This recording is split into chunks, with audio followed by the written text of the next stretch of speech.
Die letzten Meilen waren ein einziges Gewehr aus Eindrücken gewesen, ein Vorspiel aus staubigen Wegen und Flacken von Kanälen durchzogenen Ebenen.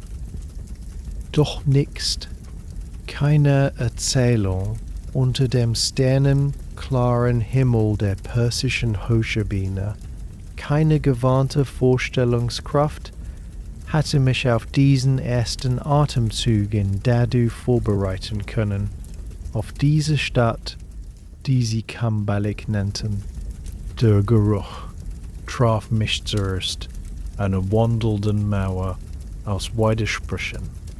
Süßliches Sandelholzraus, getragen von einem leichten Wind von den unzähligen Hausaltären her, vermengte sich mit dem scharfen, erdigen Dunst tierischen Dunks, der von den breiten Straßen aufwirbelte. Darunter lagen 19 Konstante, pulsierende Not, exotische Gewürz, scharfe Ingwer, fremdliches Sterneneis und etwas Rätselhaftes, Beißendes, das ich später als fermentierte Sojabohnenpaste kennenlernen würde. Es wurde gärig einer unermesslichen Masse an Leben eingekocht zu einer einzigen, atemberaubenden Essenz. Dann das Gewimmel.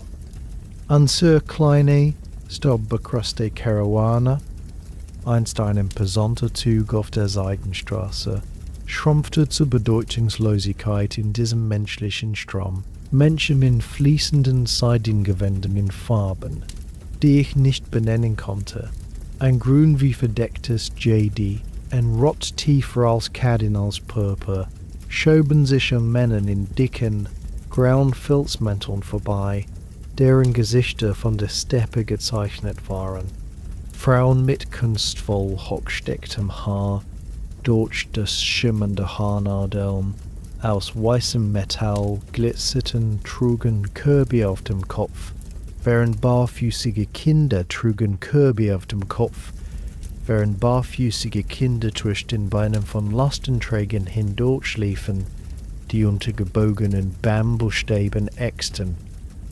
Das Geräusch war ein permanentes, tiefes Brausen, durchsetzt mit den Rufen der Verkäufer, dem Glockengeläut von Tempel und dem entfernten Trommelwirbel einer offiziellen Prozession.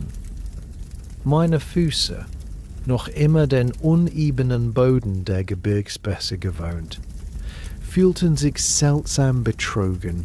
Sie traten auf festgepflasterte Straßen, so breit wie der Canal Grande, aber gerade und von einer beunruhigenden, fast unnatürlichen Regelmäßigkeit. Die Steine waren glatt und fest unter den Sohlen, ein Beweis für Anordnung, die weit über die kapriziösen Wege Venedigs hinausging. Meine Augen, auf der Suche nach einem vertrauten Anker, blieben an den kleinen, verwirrenden Details hängen. An einem Straßenrand saß ein Geldwechsler hinter einem niedrigen Tisch, vor sich Häufen runder Bronzemünzen. Jede Münze hatte ein quadratisches Loch in der Mitte, und der Mann fädelte sie mit bemerkenswerter Geschwindigkeit auf lange Schnüre, die dann wie metallene Schlangen über seinen Schoß fielen. Es war ein praktischer, genialer Trick, der mir die schweren, in meinem Gürtel versteckten Goldflorine plump und archaisch erscheinen ließ. Die Wachen und den massiven Toren der inneren Stadtmauern, bewaffnet mit langen Hellebarden und in lackierte Lederrüstungen gekleidet, musterten uns mit einer gleichgültigen Müdigkeit. Ihr Blick glitt über Marco, über unsere abgetragene Kleidung, über die müden Kamele und wandte sich sofort wieder ab. Es war keine Feindseligkeit, nur eine tiefe, erschöpfte Gleichgültigkeit gegenüber einer weiteren Gruppe staubiger Ausländer aus dem Westen. Diese Nichtbeachtung war beunruhigender als jede offene Herausforderung. Wir waren hier nicht einmal eine Kuriosität, nur ein Teil des unaufhörlichen Verkehrs, der diese Adern der Stadt belebte. Als die Dämmerung hereinbrach, verwandelte sich das gleißende Licht der untergehenden Sonne in ein sanftes, goldenes Leuchten auf den geschwungenen Decken. Die Luft kühlte, merklich ab an der Geruch vom Räucherwerk gewann die Oberhand über den Dunst des Tages. Wir wurden in ein karawanähnliches Quartier geführt, einen großen, ummauerten Hof, der von einfachen, eingeschossigen Gebäuden umgeben war. Der Boden war festgetretene Lehm und in der Mitte brannte ein Feuer in einer gemauerten Grube, das sich bereits andere Reisige gruppierten, Händler mit schmalen Augen aus dem fernen Osten, deren Sprache wie das Rascheln von Seide klang. Die Erschöpfung übermannte mich plötzlich, eine bleierne Müdigkeit, die tiefer ging als die körperliche Anstrengung der Reise. Es war die Erschöpfung der Sinne, die überflutet worden waren, des Geistes, der verzweifelt versuchte, diese neue Welt zu kartieren und nur eine desorientierte, neugierige Lehre fand. Ich ließ mich auf die harte Pritsche in unserer kargen Kammer sinken. Das Gemurmel der Fremden draußen vermischte sich mit dem ferneren Getüse der niemals ganz schlafenden Stadt, und ich schloss die Augen, getragen von der seltsamen Gewissheit, dass nix, absolut nix, jemals wieder so sein würde, wie es einmal war.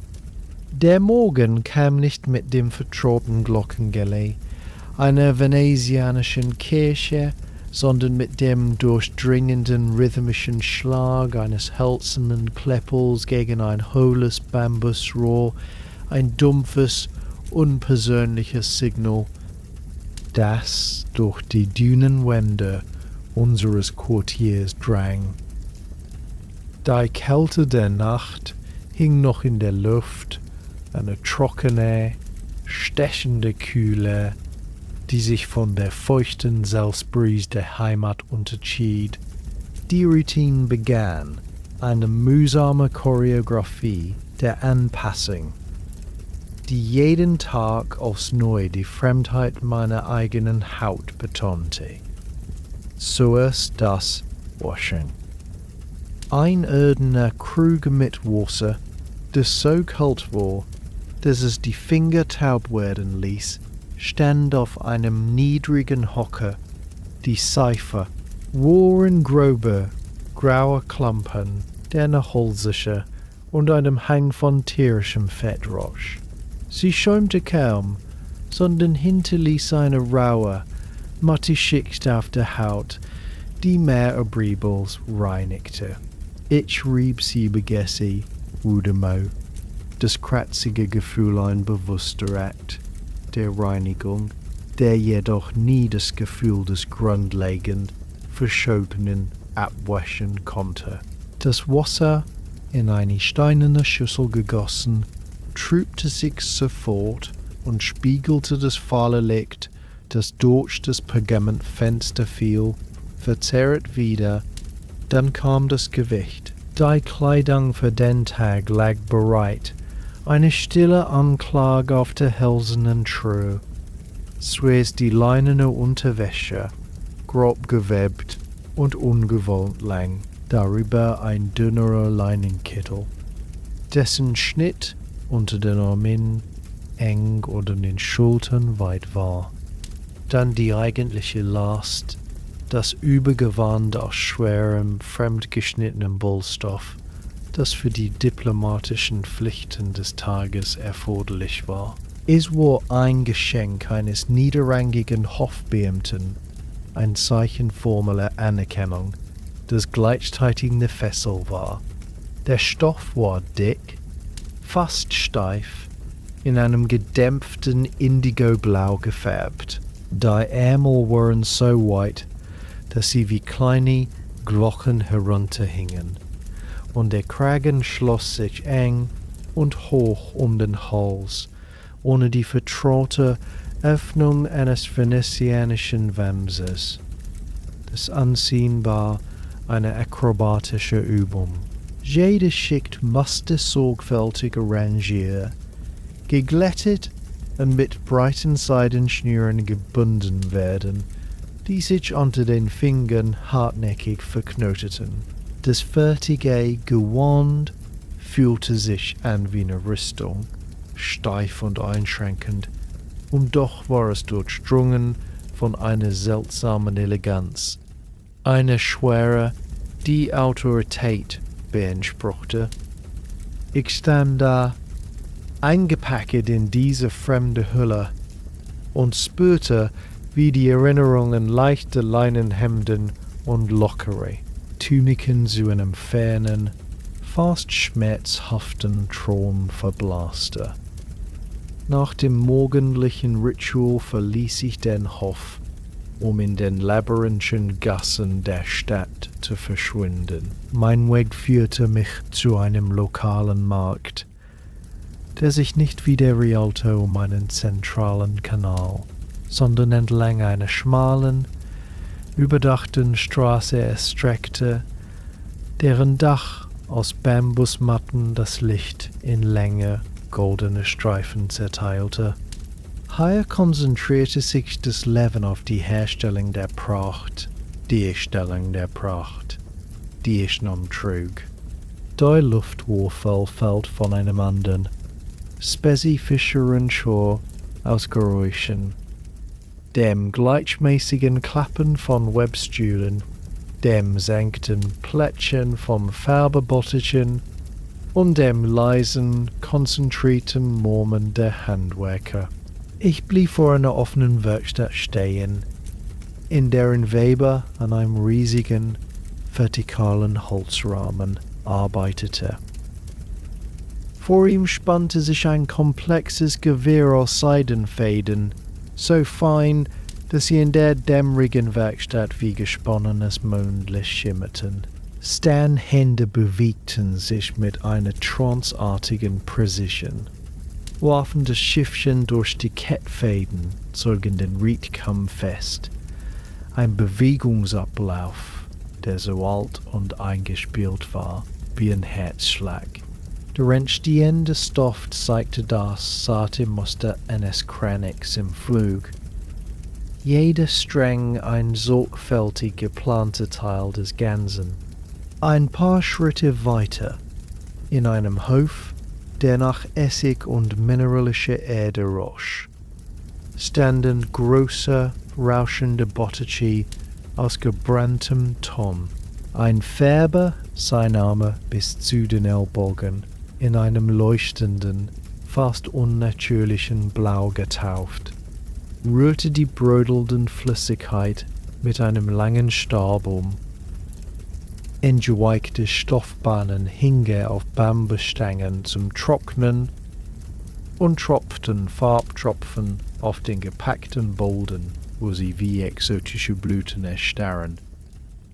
Doch die seltsamste Beobachtung war eine andere.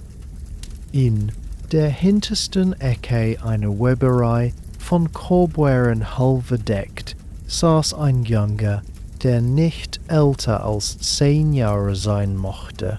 Sein Gesicht war eine Maske konzentrierter Stille. Seine Hände, klein und auffallend geschmeidig, arbeiteten an einem Stück Stoff von so atemberaubender Feinheit, dass es wie eine Wolke aussah, die in Form gebracht worden war.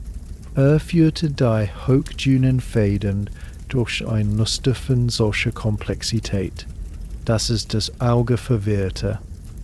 Ein älterer Meister beobachtete ihn mit einem nüchternen, prüfenden Blick. Es hieß, dass die feinste Seide, die für den kaiserlichen Hof bestimmt war, manchmal von solchen Jungen mit besonders kleinen, geschmeidigen Händen gewebt wurde, Händen, die noch nicht die Steifigkeit der Jahre kannten, Händen, die den empfindlichen Faden nicht beschädigten. Diese Tatsache, so beiläufig mir mitgeteilt, ließ mich innehalten.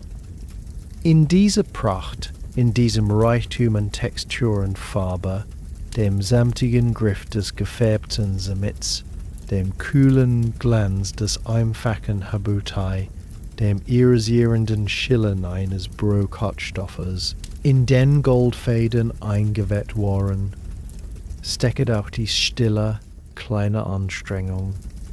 Die schwere Robe auf meinen Schultern fühlte sich plötzlich anders an, nicht nur aus fremder Last, sondern als ein Geflecht aus unzähligen solcher stillen Geschichten, aus Präzision und kindlicher Geschmeidigkeit, ein Gewicht, das weit über das Physische hinausging.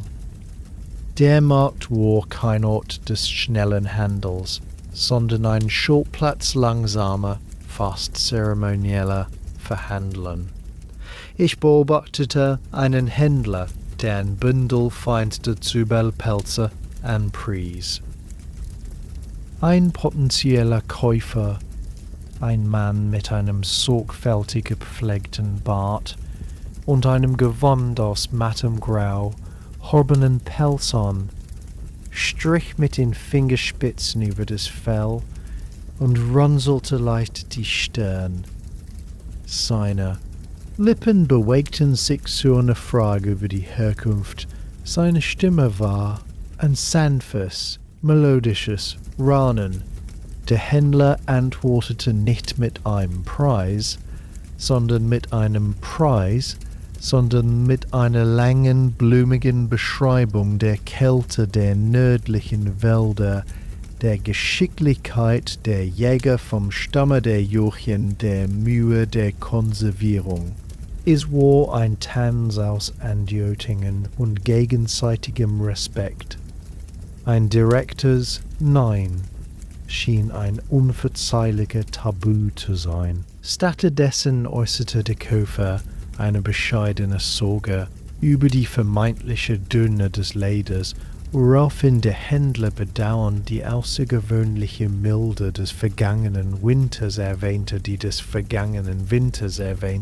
Fell zwar weniger dicht, aber umso seidiger habe werden lassen. Der Händel zog sich hin, gestreckt durch Höflichkeit und Tee. Die Teezeremonie selbst war ein eigenes, verwirrendes Ritual. An einer Ecke des Marktes hatte sich Marco mit einem Beamten niederen Ranges niedergelassen, der in seinen formellen Empfang gewähren sollte. Sie saßen auf niedrigen Hocken vor einem kleinen Tisch aus lackiertem Holz. Ein Diener erschien mit einer tragbaren Kohlenpfanne und einem Satz winziger, unglasierter Tombecker. Das Aufbrühen war eine minutiöse Angelegenheit. Das Abmessen der dunklen, gepressten Teeblätter, das Abspülen der Becher mit einem ersten, verworfenen Aufguss, das langsame, kreisende Eingießen des heißen Wassers aus einem Kessel mit langem Ausguss. Marco, dessen natürliche Veranlagung zu breiter Geste und lauter Rede war, kämpfte sichtlich mit dieser Zurückhaltung. Seine Hände, die gewohnt waren, die Luft zu durchschneiden, um einen Punkt zu betonen, lagen unbeholfen auf seinen Knien. Er nahm den winzigen Becher mit einer Steifheit entgegen, die fast komisch wirkte, und nippte daran, als fürchte er, das zerbrechliche Ding zu zermalmen. Sein Gesicht zeigte eine konzentrierte Anstrengung, die richtige Menge an Dankbarkeit und Gleichmut auszudrücken, ein Ausdruck, der in seiner Intensität das beabsichtigte Understatement völlig zunichte machte. Der Beamte beobachtete ihn mit einer undurchdringlichen, höflichen Gelassenheit. Mein eigener Versuch, mit dieser Welt zu interagieren, endete in einer köstlichen Panne. Durst und die enthaltenden Kühle trieben mich zu einem kleinen Stand, über dem eine dampfende Bronzekessel hing. Ich erinnerte mich an die starken, gewürzten Weine, die uns in den Karawansereien Persiens angeboten worden waren, und sehnte mich nach dieser vertrauten Wärme. Mit Gästen und einem hoffnungsvollen Lächeln versuchte ich, eine Schale von dem heißen Getränk zu bestellen. Ich deutete auf den Kessel, formte mit den Händen eine Schale und führte eine pantomimische Trinkbewegung aus. Der Verkäufer, ein älterer Mann mit einem Gesicht wie geschnitztes Walnussholz, nickte verständnisvoll. Mit einer flinken Bewegung schöpfte er nicht aus dem Kessel, sondern aus einem großen, ödenen Topf daneben und füllte eine hölzerne Schüssel bis zum Rand mit einer dicken, weißlichen Masse.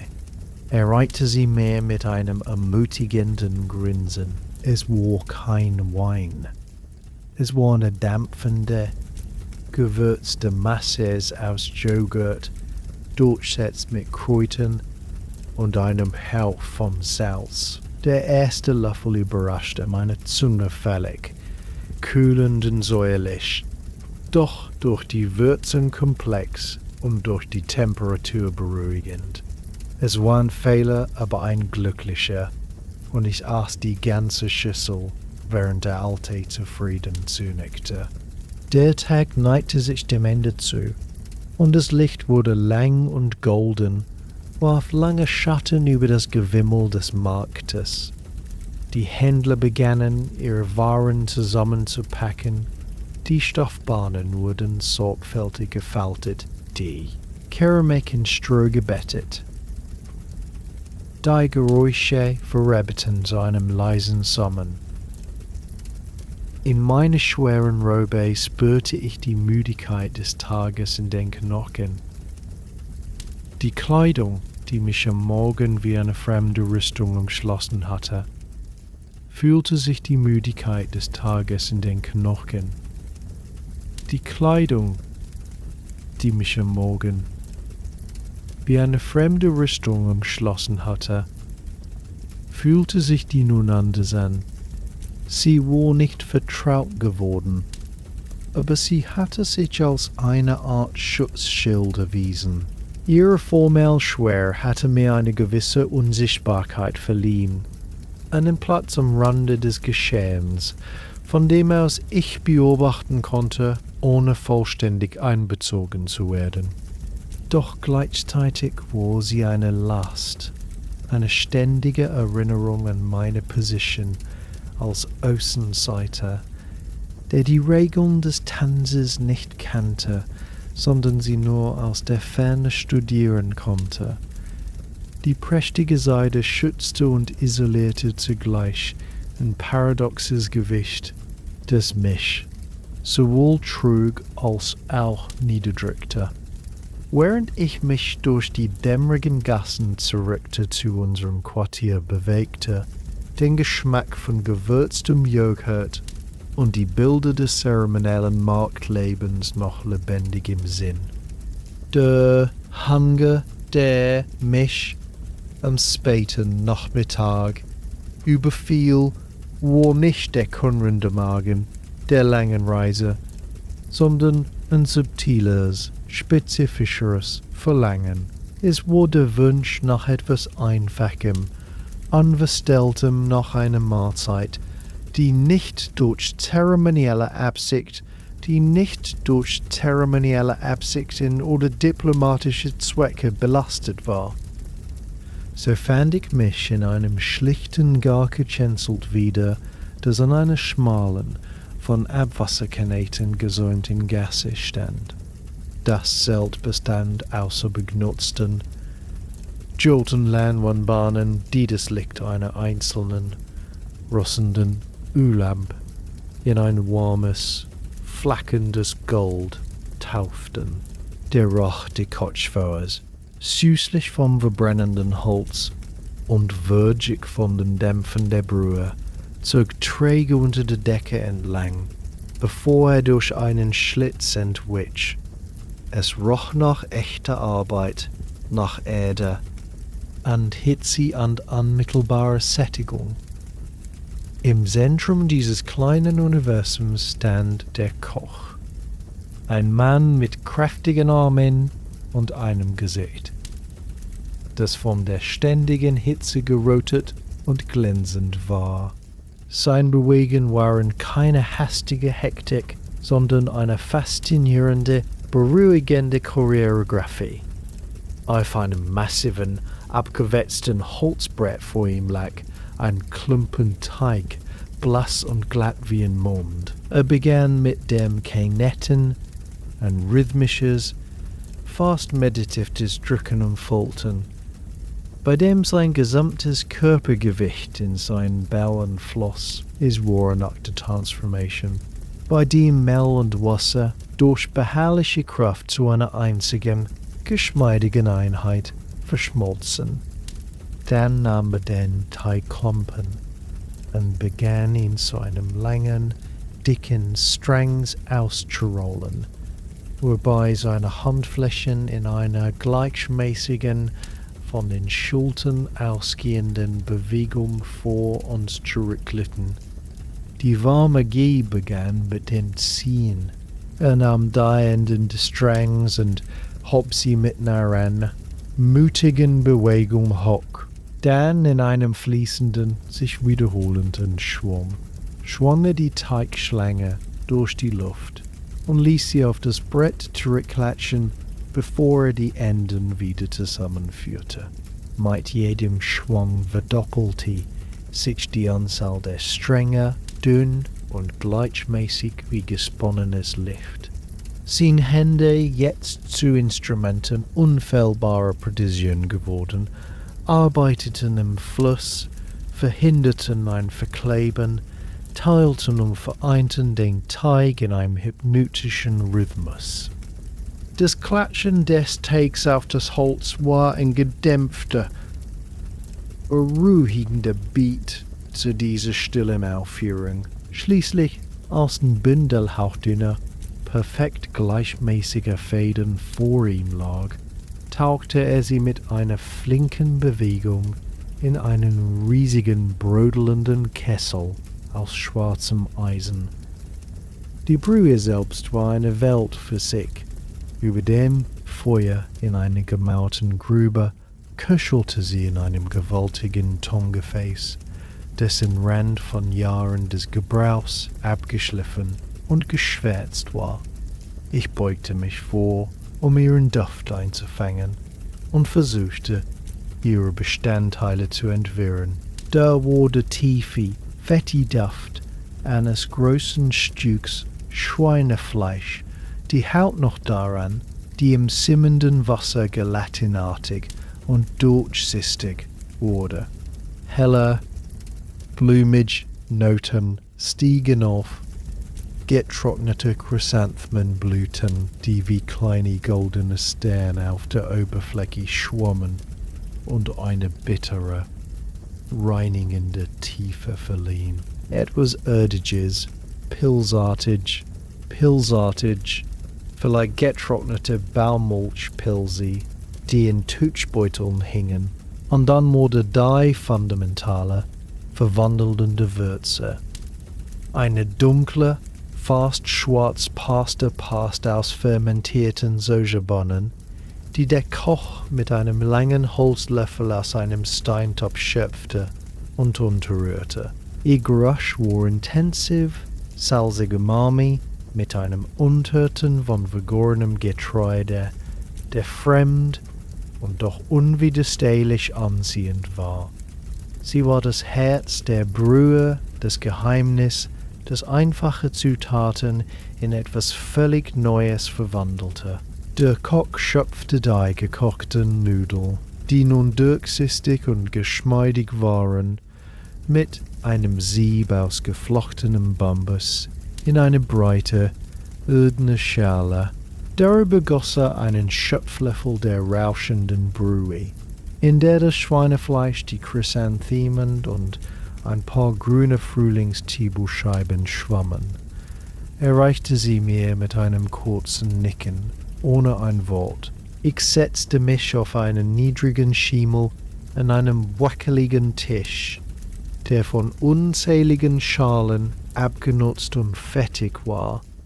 Der erste Schluck war eine Offenbarung. Die Brühe war kein einfacher Fall, sondern eine Symphonie. Die Fülle des Schweins, die blumige Bitterkeit der Chrysanthemen, das salzige Tief der Sojabohnenpaste.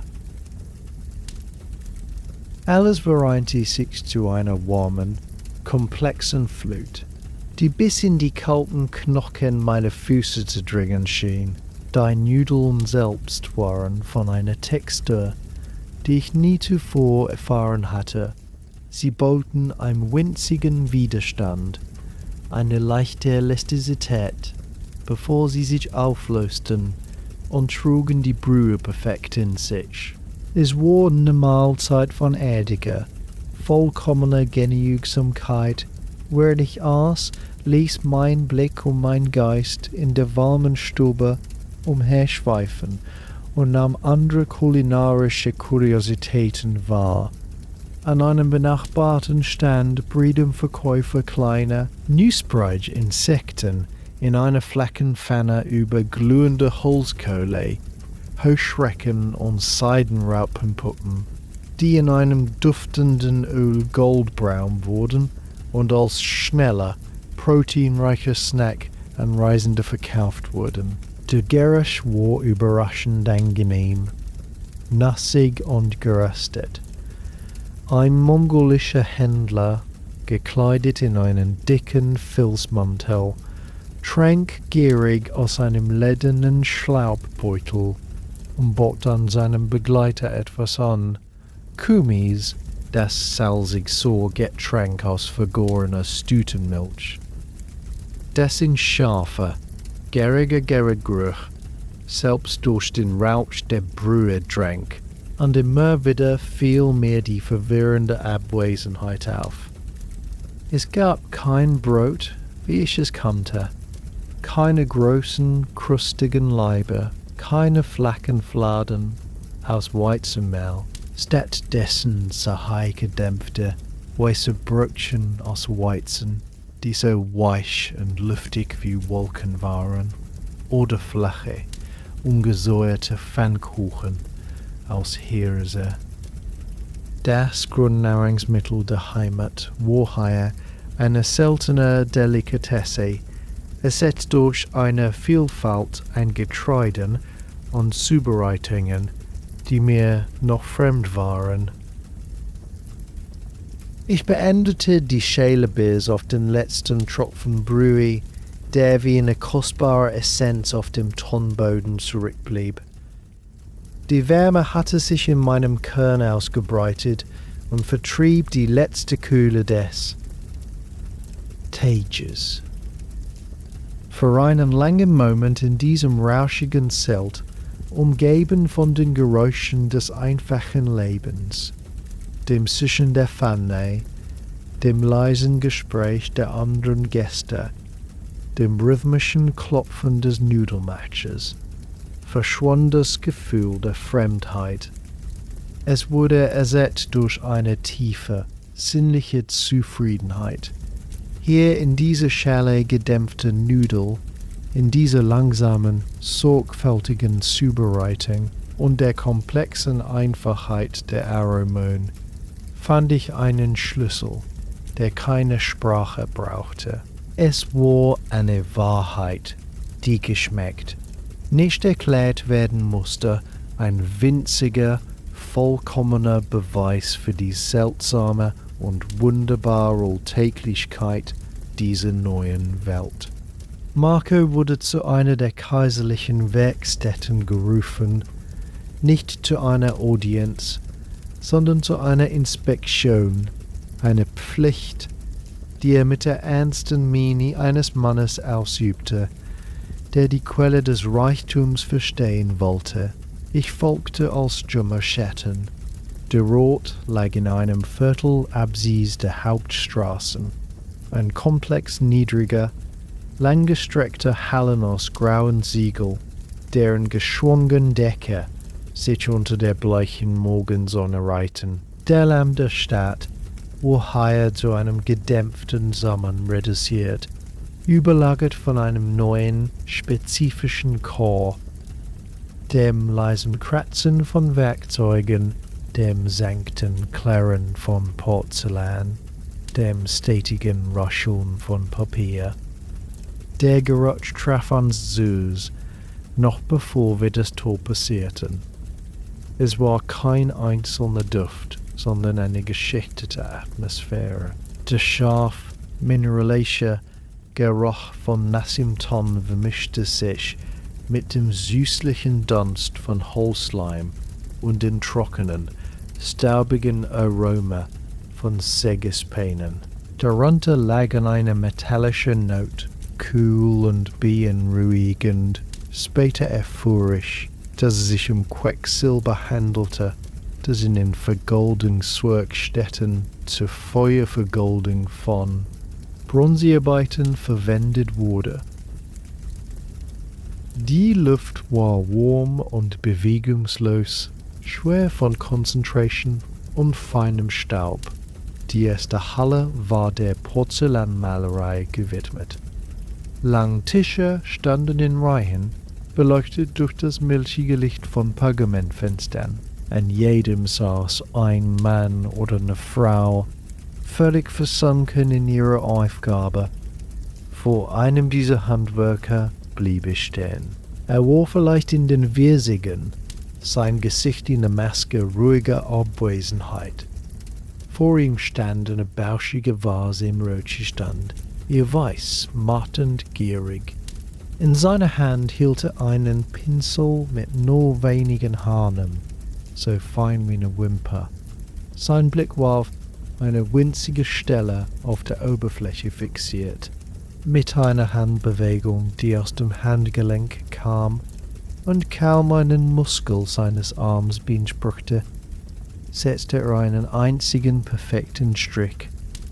Die Kontur eines Ginkgoblattes, Meteors, tauchte den Pinsel in eine kleine Schale mit Kobaltblau. Meteors setzte den nächsten Strich, exakt parallel zum ersten. Es war dasselbe Blatt Tag für Tag, Vase für Vase.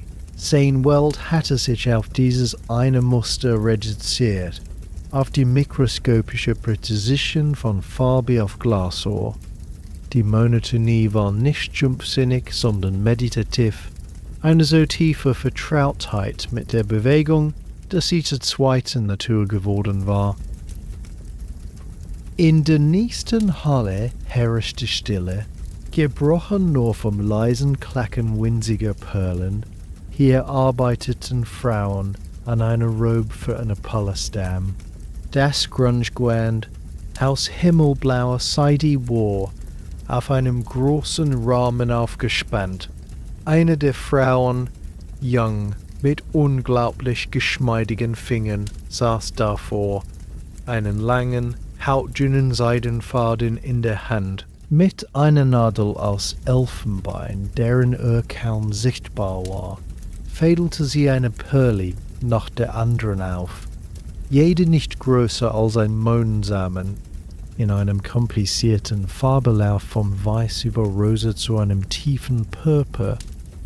Jede Perle musste exakt sitzen, der Faden dürfte nicht sichtbar sein. Das Muster, ein Geflecht aus Pfingstrosen und Wolken, musste aus der Ferne wie gemalt wirken. Ihre Bewegungen waren so schnell und sicher, dass sie flüssig wirkten, ein stilles Rieseln von Jewelen auf Stoff. Die Konzentration in ihren Augen war absolut. Eine Welt in der Größe einer Perle.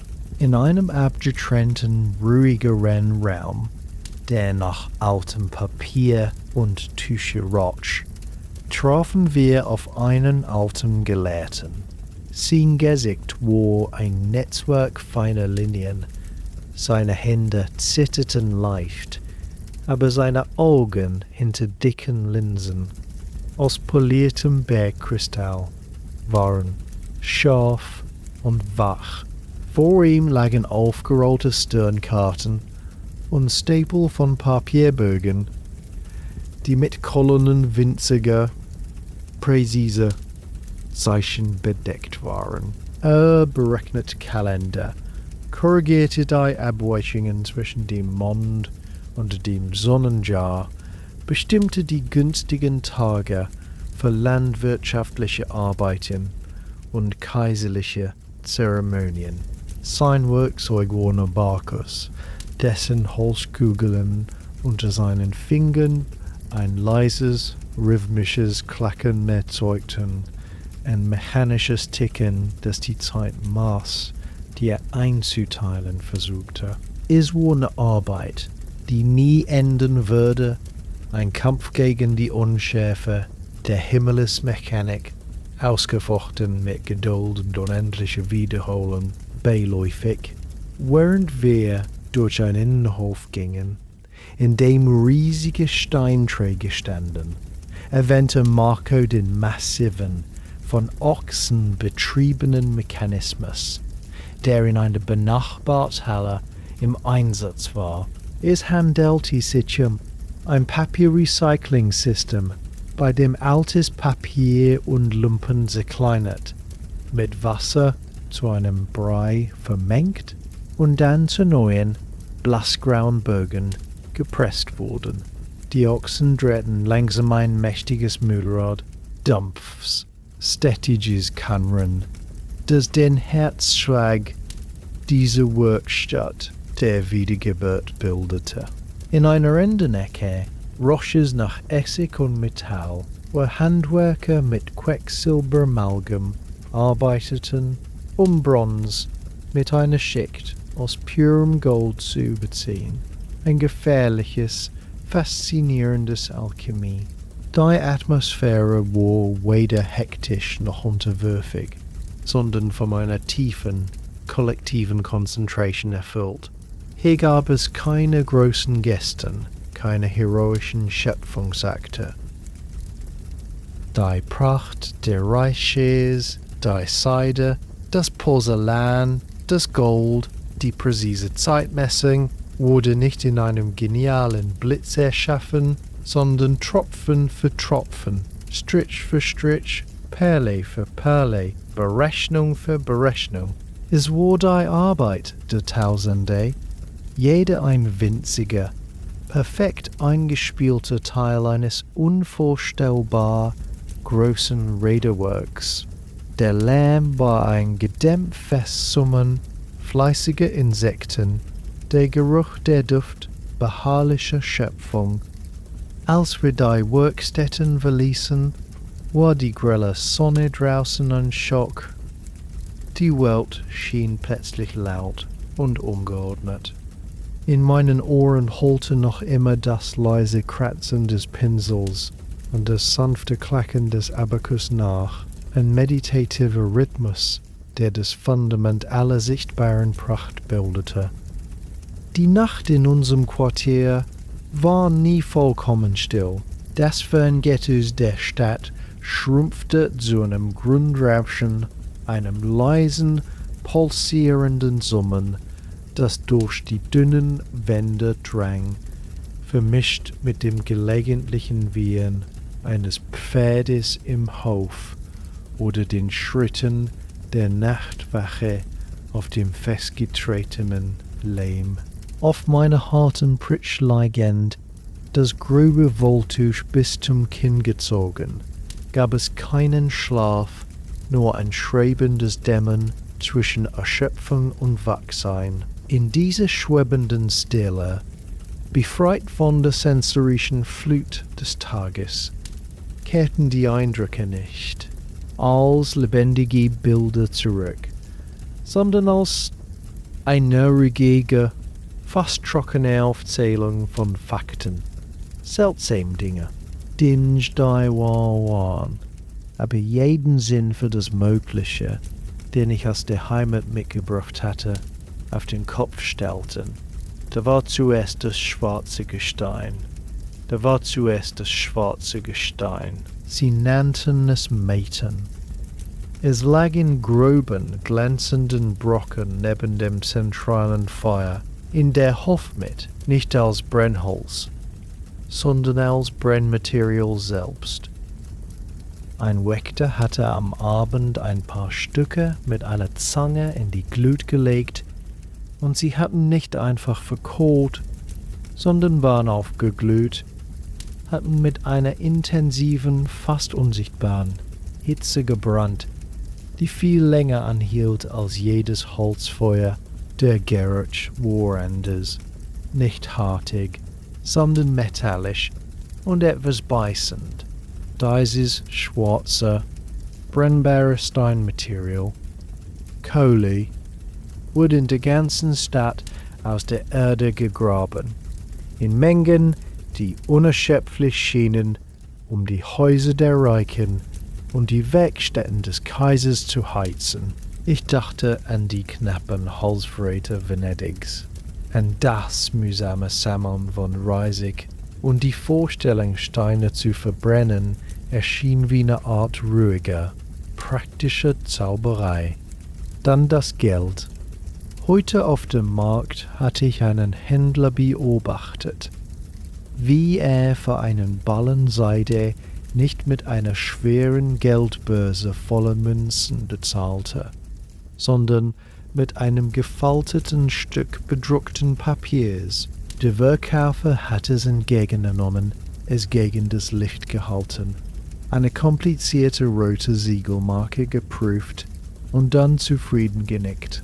In den Geldtaschen der Kaufleute hier waren keine Goldflorine oder Silberdinare, sondern Bündel dieser leichten, knisternden Banknoten aus Papier, ein fast unvorstellbares Konzept. Vertrauen in Tinte und Holzstockdruckgreft ersetzte das intrinsische Gewicht des Edelmetalls. Es war, als ob sie nicht Reichtum, sondern das Versprechen von Reichtum mit sich herumtrugen. Ein gesellschaftliches Abkommen, so fragil und doch so fest verankert wie die Steine ihrer Straßen. Meine Hand griff instinktiv nach dem Lederbeutel an meinem Gürtel, in dem die wenigen verbliebenen Goldmünzen schwer und stumm lagen, Relikte einer älteren, einfacheren Logik. Und die Geschwindigkeit der Worte.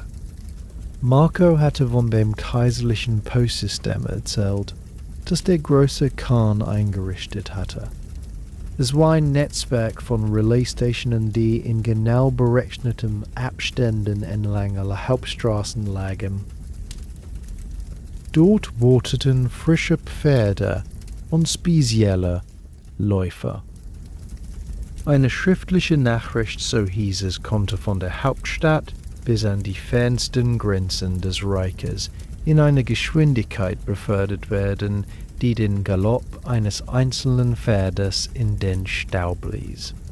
Die Läufer, ausgewählt für ihre Ausdauer und Treue, trugen die versiegelten Dokumente in Gürtelchen und gaben sie an der nächsten Station an einen frischen Mann weiter, in einem nie endenden Staffellauf. Eine kaiserliche Order konnte so in Tagen Strecken überwinden, für die unsere europäischen Botenwochen brauchten. Ich stellte mir diese Männer vor, wie sie im Dämmerlicht oder unter der gleißenden Mittagssonne dahinstürmten, ihre Atemzüge ein rhythmischer Begleitgesang zu den Hufschlägen auf den gepflasterten Wegen, ihre Körper zu nix anderem gemacht als zu Kanälen für den Willen eines einzigen Mannes in einem fernen Palast. Es war eine Maschine aus Fleisch und Pferdefleisch, die Nachrichten schneller verbreitete als das Gericht. Ich drehte mich auf der Pritsche, das Stroh darunter raschelte leise, der kalte Nachtluftzug, der durch einen Spalt in der Wand strich, erinnerte mich an die öffentlichen Badehäuser, von denen ich gehört, die ich aber noch nicht gesehen hatte. Große steinerne Gebäude, in denen gewöhnliche Bürger gegen eine minimale Gebühr heißes Wasser und Dampfräume nutzen konnten, ein Luxus, der in Venedig den Reichen vorbehalten war, hier aber zu einer alltäglichen Gemeinschaftsangelegenheit gemacht wurde, eine weitere seltsame Tatsache in der langen Liste. Langsam wie Trümmer, die sich in ruhigem Wasser absetzen, ordneten sich diese Gedanken. Es gab keinen großen Schock mehr, nur ein anhaltendes, wunderliches Staunen. Jeder dieser Punkte war ein kleiner Riss im Gefüge meiner eigenen gewohnten Welt. Zusammen bildeten sie kein kohärentes Bild, sondern Mosaik des Unmöglichen, das dennoch hier in der harten Realität des kalten Bodens unter meiner Pritzrens of fernen Stadtgeräusches existierte. Ich fragte mich leise, ob jemand zu Hause am Ufer der Lagune beim Anblick des Marktplatzes dies jemals glauben würde. Würden Sie mir glauben, wenn ich von brennenden Steinen, von Geld aus Papier und von Nachrichten erzählte, die schneller als der Wind reisten?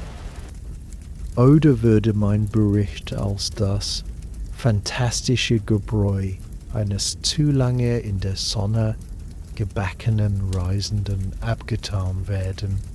Die Müdigkeit empfing mich nun wie eine weiche, schwere Decke, die auf Sailing webte, die Fakten verloren ihre scharfen Kanten und verschwommen zu einem sanften, rätselhaften Summen. Das Letzte, woran ich dachte, bevor das Bewusstsein mich verließ, war das Bild der Postläufer, wie sie in der Stille der mongolischen Steppe dahinstürmten, nichts als Schatten, und der flüchtige Klang ihrer Atemzüge boten eine Wahrheit, die zu seltsam war, um sie in Worte zu fassen. Der Schlaf, als er endlich kam, war traumlos und tief, als versenke er mich in den stillen Grund unter all diesen wundersamen, wahren Dingen. Das kalte, graue Licht des Morgens fand mich wach, noch bevor der Klepelschlag ertönte. Die Aufzählung aus der Nacht, jene Liste des Unmöglichen, war nicht mit dem Schlaf verschwunden. Sie hatte sich stattdessen mit der beginnenden Tagesroutine verwoben, jedem vertrauten Schritt eine neue, fremde Bedeutung verleihend. Das Wasser aus dem irdenen Krug fühlte sich noch kälter an vor dem Hintergrund der Erinnerung an die öffentlichen Badehäuser.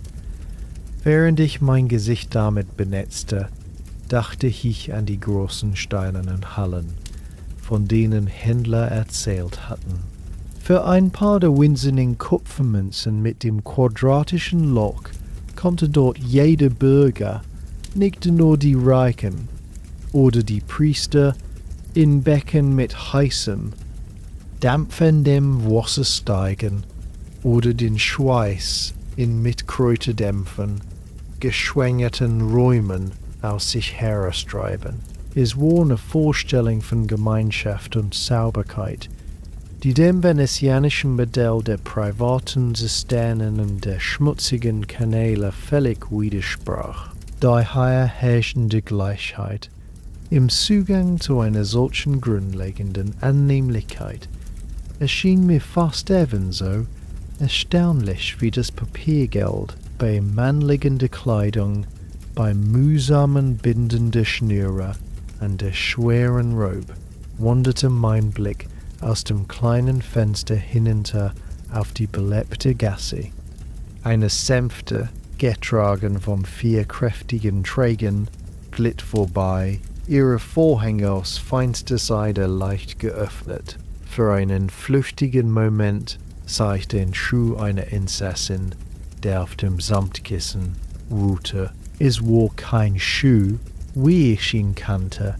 Er war winzig, absurd klein und spitz zulaufend, mehr einer stilisierten Knospe als einem Fußbekleidungsstück ähnlich. Darüber hinaus ragte der Saum eines bestickten Seidenstrumpfes. Ich hatte von der Praxis der Fußbindung bei den Eliten gehört.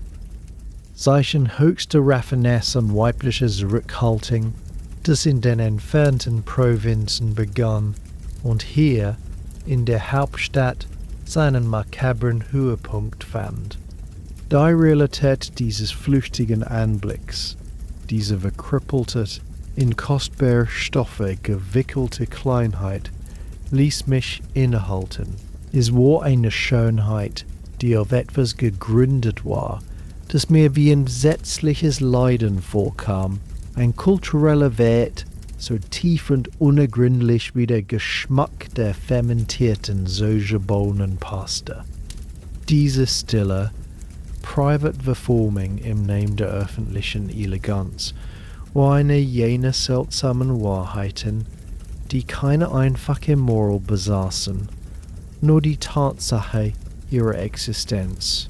Später, als ich durch einen überdachten Markt ging, fiel mir erneut die allgegenwärtige, seltsame Wendung von Lack auf. Es war nicht nur auf den feinen Schatullen oder den zeremoniellen Tabletts zu finden. Hier sah ich ihn auf Alltagsgegenständen, auf den hölzernen Griffen von Werkzeugen, auf den robusten Bögen der Lastenträger, sogar auf den wasserdichten Umhängen aus grobem Stoff, die Gemüsehändler trugen. Der Lack, gewonnen aus dem Saft eines bestimmten Baumes, wurde in vielen dünnen Schichten aufgetragen, jede geschliffen und poliert, bis die Oberfläche eine tiefe und einen haltbaren, flüssigen Glanz erreichte, den kein europäisches Wachs oder Öl nachahmen konnte. Verwandelte gewöhnliches Holz in etwas Kühles, Undurchdringliches, fast Metallisches und imprägnierte Stoffe, um sie vor dem unaufhörlichen Staub und den gelegentlichen Regenschauern zu schützen. Dieser Drang, die raue Wirklichkeit der Material Layen unter eine glatte, perfekte, künstliche Oberfläche zu zwingen, schien mir ein zentrales Prinzip dieser Zivilisation zu sein. Es war, als wollte sie die Welt lackieren, sie versiegeln gegen die Unordnung der Natur, selbst auf den bescheidensten Gegenständen. Die seltsamste aller Traditionen jedoch war eine, die mir Marco beschrieben hatte, nachdem er von einem Gelehrten daran erinnert worden war.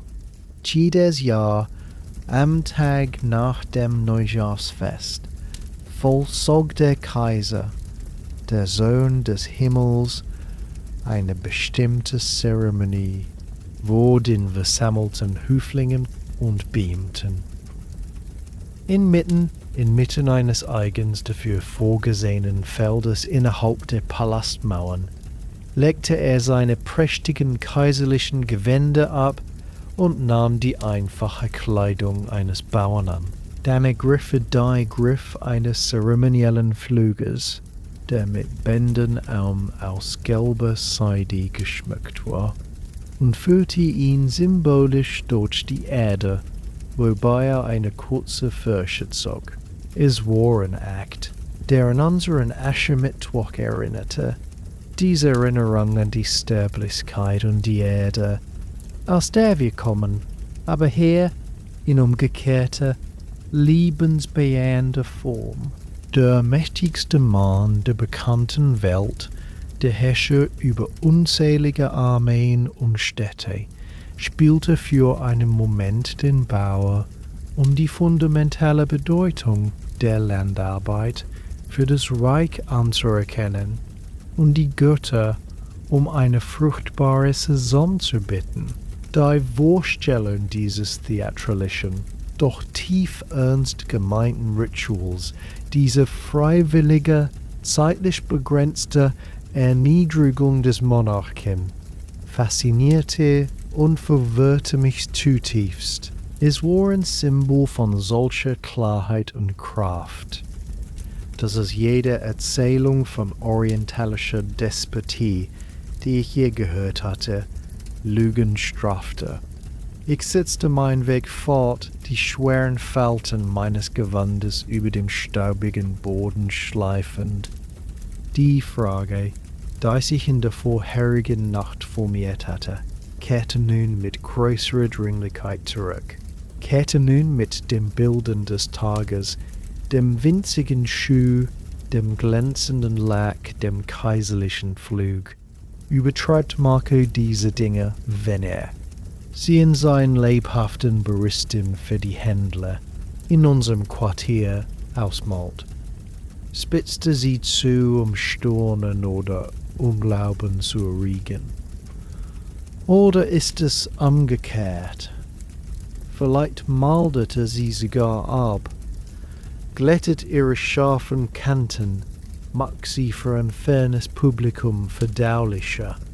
Vielleicht ist die wahre, ungeschminkte Realität dieses Ortes einfach zu seltsam, zu sehr durchdrungen von einem inneren Logiksystem, das dem unseren Freund ist, um jemals vollständig vermittelt zu werden. Vielleicht klingen die wahrsten Geschichten immer wie Lügen, weil sie die unsichtbaren Fundamente unserer eigenen Welt erschüttern. Die Frage hing in der kalten Morgenluft, unbeantwortet, ein Nebel zwischen den geschwungenen Dächern, während ich mich dem Geräusch des Marktes und dem Gewicht eines weiteren Tages in Camberlick zuwandte. Die Einladung war keine Trompet, kein versiegeltes Pergament mit dramatischem Aufruf.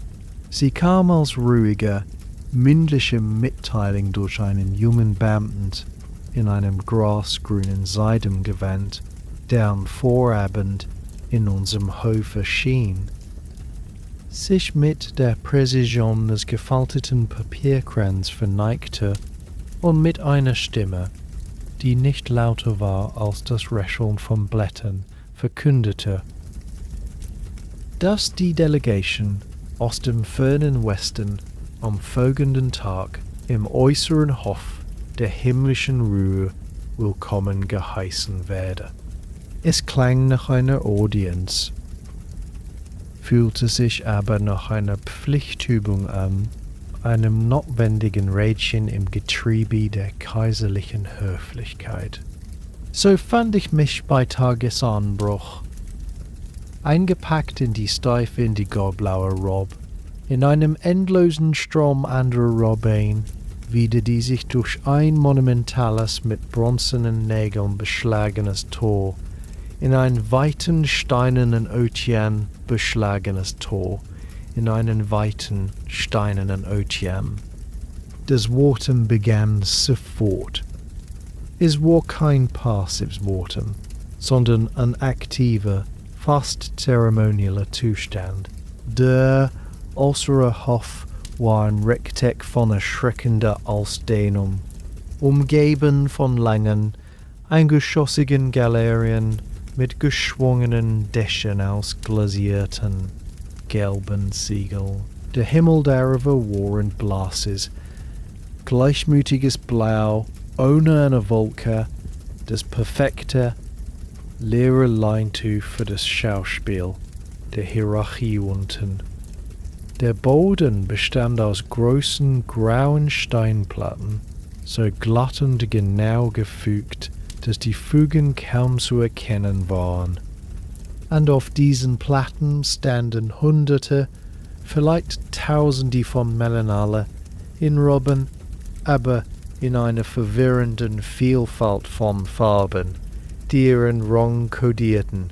Da war das Tiefpurpur der höheren Mandarin, das klare Jadegrün der mittleren Verwaltungsbeamten, das gedämpfte Braun der Protokollführer, das frische Zitronengelb der niederen Boten. Sie bewegten sich nicht ziellos, sondern in kleinen, zielstrebigen Gruppen oder standen in perfekt ausgerichteten Reihen wie menschliche Blumenbeete in einem Garten der Pflicht. Das Geräusch war ein permanentes, aber gedämpftes Fundament. Ein leises Tuscheln, das von den gewölbten Galeridätschen wiederholte.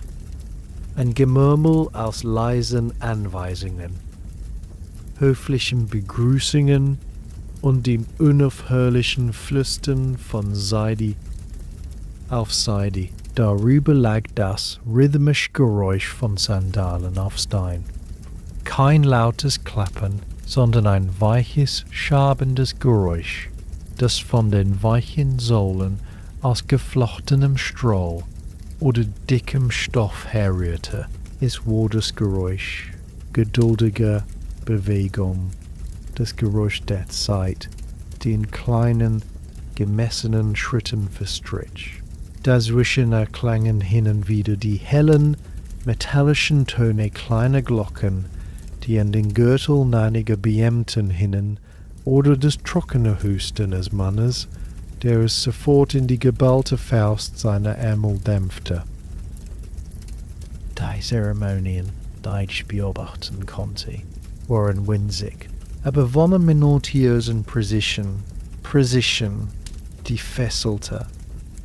In meiner Nische unter der Galerie beobachtete ich, wie ein jüngerer Beamter in Gelb einer älteren in Purpur eine Tasse Tee überreichte.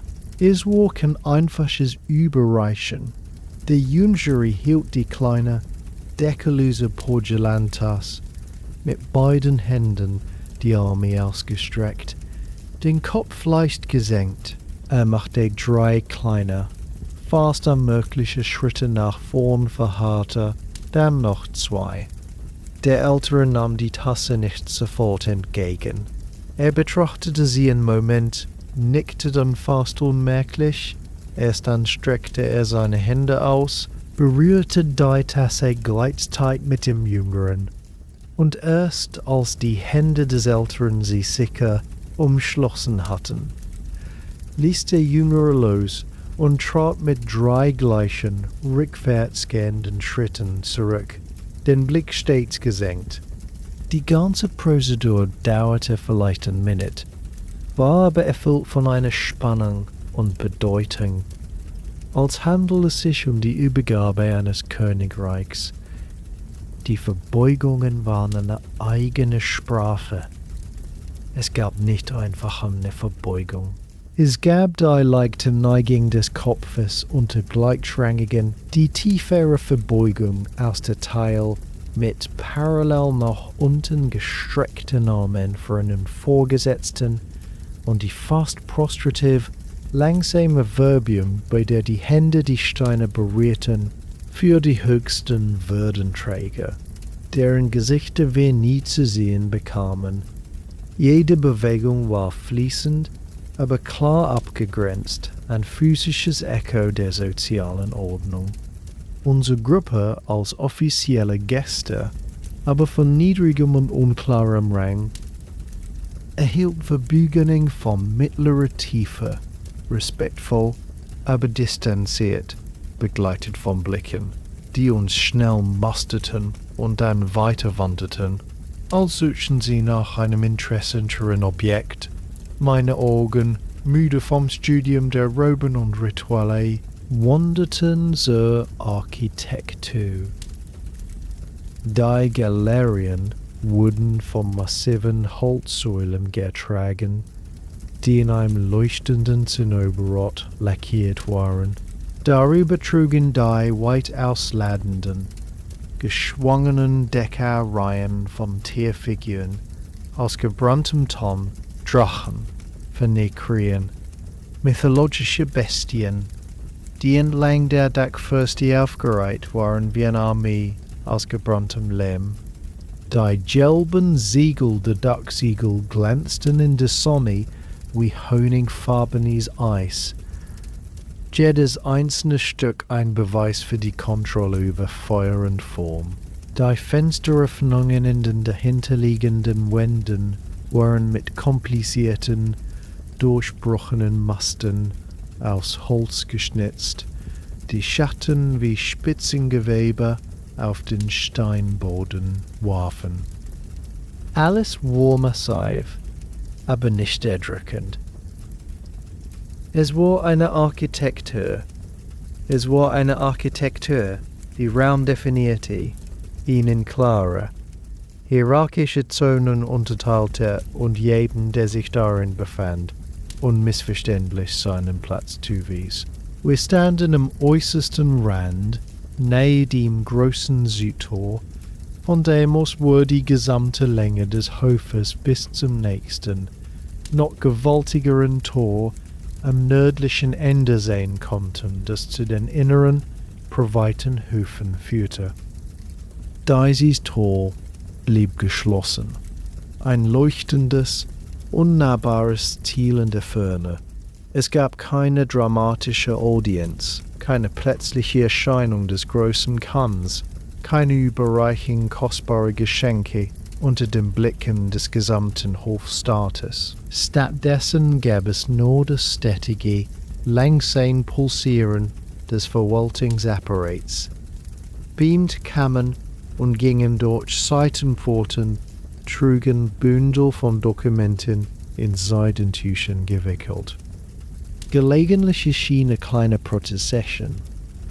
Ein hoher Mandarin in einer Sänfte, die von 8 Trägern getragen wurde, begleitet von Fahnenträgern und stillen Dienern, die sich wie ein bunter, disziplinierter Fischschwarm durch das Meer der Wartenden roben, bewegte und dann in eine Galerie verschwand. Unsere eigene Anwesenheit schien in diesem Getriebe kaum registriert zu werden. Wir waren ein kleines, fremdartiges Sandkorn, das für einen Moment in das riesige Gut Gold Wurf gefallen war, ein Teil, das weder störte noch gebraucht wurde, sondern einfach da war, während die unermesslich großen Räder sich mit langsamer, unaufhaltsamer Geduld weiterdrehten. Der Morgen verstrich zur Mittagszeit und die Sonne stand jetzt hoch und heiß über dem Hof, ließ den Lack der Säulen glühen und den Stein unter unseren Füßen warme, gespeicherte Energie ausstrahlen. Das Warten war kein Vorspiel mehr, es wurde Tag selbst geworden, eine Lektion in der Skala der Macht, bei der selbst die Anwesenheit am Rande des Hofes das überwältigende Gefühl vermittelte, ein winziger, austauschbarer Teil von etwas zu sein, das jeden einzelnen von uns bei weitem überdauerte. Die Sonne kroch über den Zenit, ihr Licht wurde nun eine direkte, bleierne Last, die auf die Schultern der wartenden Männer drückte. Der Schatten der östlichen Galerie zog sich langsam zurück, ein kühles, blaues Rechteck, das sich Millimeter um Millimeter verkleinerte und uns der vollen Hitze des steinernen Beckens preisgab. Das Worten hatte seine eigene Schwerkraft entwickelt, eine Trägheit, die Gedanken und Körper in einen Zustand schwebender Lethargie versetzte. In dieser Stille, unter dem gleichgültigen Himmel, begann die Erinnerung sich zu regen, nicht als bewusste Anstrengung, sondern als sinnliche Geistererscheinung. Plötzlich, überwältigend klar, war der Geruch des Mittelmeers da, nicht das Bild der Heimat, sondern der Duft einer salziger, jodhaltige Brise, vermischt mit dem harzigen Aroma von Kiefern, die in felsigen Klippen hingen, und dem feuchten, modrigen Dunst der keinerlei bei Ebbe. Es war ein feuchter, komplexer Geruch, der von Bewegung und Weite sprach. Ihm stand der Wind gegenüber, der jetzt durch den weiten Hof strich. Ein trockener, stabbiger Atem, der den Geschmack von verbranntem Lehm, von weit hergetragenem Steppengras und dem immer präsenten, feinen Schleier von Kohlrauch trug. Dieser Wind hatte keine Feuchtigkeit. Er trocknete die Lippen und ließ die Seide der Roben leise knistern. Ein Geräusch wie verdorrte Blätter. Er kam vom anderswo, aus unermesslichen inneren Weiten, und erzählte von Distanzen, die nicht von Wasser, sondern von endlosem Land geprägt waren. Der Kontrast war so absolut, dass er für einen Moment schmerzhaft war, ein Heimatgefühl, das hier keinen Platz und keinen Widerhall hatte, meine Aufmerksamkeit müde von der visuellen Stase, wandte sich den Geräuschen zu, die uns umgaben. Das Tuscheln und das Scharren, der Sohlen formt sich langsam nicht mehr zu einem undifferenzierten Rauschen. Ich begann, bestimmte Töne zu erkennen, wiederkehrende melodische Muster in der fremden Sprache. Da war ein weiches, aufsteigendes Che, das oft wie ein sanftes Ausatmen am Ende eines Satzes klang. Ein klares, glockenreines Ching, das mit einer gewissen Höflichkeit gesprochen wurde. Das häufige, fast zischende Sie und das gutturale, gerollte, harolde das in der Kehle zu entstehen schien. Ich verstand kein Wort, aber mein Ohr fing an, die Konturen der Sätze zu unterscheiden, die Frage von der Feststellung, die eilige Mitteilung von der zeremoniellen Anrede. Es war als beobachteter Mann an einen komplizierten Tanz, bei dem man die Schritte nicht kannte, aber allmählich den Rhythmus zu erkennen begann. Diese Laute, die vor Monaten nur ein unverständliches Kauderwelsch gewesen waren, bekamen nun eine Textur, musikalische Eigenheit. Sie blieben undurchdringlich in ihrer Bedeutung, aber sie verloren einen Hauch ihrer absoluten Fremdheit, wurden zu Geräuschen, die einer inneren Logik folgten, die ich zwar nicht entschlüsseln, aber doch erahnen konnte. Die Zeit löste sich auf. Die Schatten der Dachfigur krochen über die Steinplatten, winzige, verzerrte Drachen und Phönixche, die mit der Sonne wanderten. Manchmal traf der Blick eines Beamten in einer vorbeiziehenden Gruppe kurz auf uns, ein flüchtiges, neugieriges Erkennen der Andersartigkeit, bevor es sich wieder der eigenen Welt zuwandte. Die Müdigkeit war nicht die der körperlichen Anstrengung, sondern die der anhaltenden, konzentrierten Passivität. Jede Muskel sehnte sich danach, sich zu bewegen, zu gehen, etwas zu tun, aber der Ort verlangte unbewegliches Ausharren. So standen wir, Inseln in einem langsam fließenden Strom aus Farben und leisen Geräuschen, gefangen in einem Zustand zwischen Erwartung und Resignation. Schließlich, als der Nachmittag sich neigte und das Licht langsam golden wurde, geschah etwas. Es war kein großer Auftritt, sondern eine kleine, präzise Bewegung in der Maschinerie. Ein Beamter in einem Robe aus gedämpftem Ocker, begleitet von 2 Dienern, löste sich aus der Galerie und schritt mit gemessenen Schritten auf unsere Gruppe zu. In seinen Händen trug er ein flaches, lackiertes Holztapel, auf dem ein gefaltetes Stück schweres, cremefarbenes Papier und ein kleines, versiegeltes Töpfchen lagen. Er beneigte sich mit der exakten Tiefe, die unserem unklaren Status entsprach, und überreichte das Tablett an Marco. Es war keine persönliche Gabe, sondern eine bessige schriftliche Begrüßung, ausgestellt von einem niederrangigen Büro des Protokolls. Marco nahm es entgegen, witterte die Verbogen, mit der ihm eigenen, leicht unbeholfenen Würde.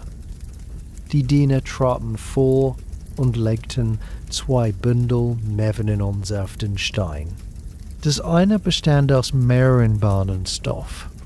Kein kostbarer Brokat, sondern solider, gut gewebter Baumwollstoff in einem Blau, das dem unsere Roben nettete und etwas schwerer, ungefärbte Leinen. Das andere Bündel enthielt Nahrungsmittel. Einen Sack mit geschältem Hirschkorn, einen kleineren mit getrockneten Bohnen, ein paar feste, wachsige Würste aus gepresstem und gewürztem Hammelfleisch und einen runden Laib der weichen, gedämpften weißen Brötchen. Es waren praktische Geschenke, keine prächtige.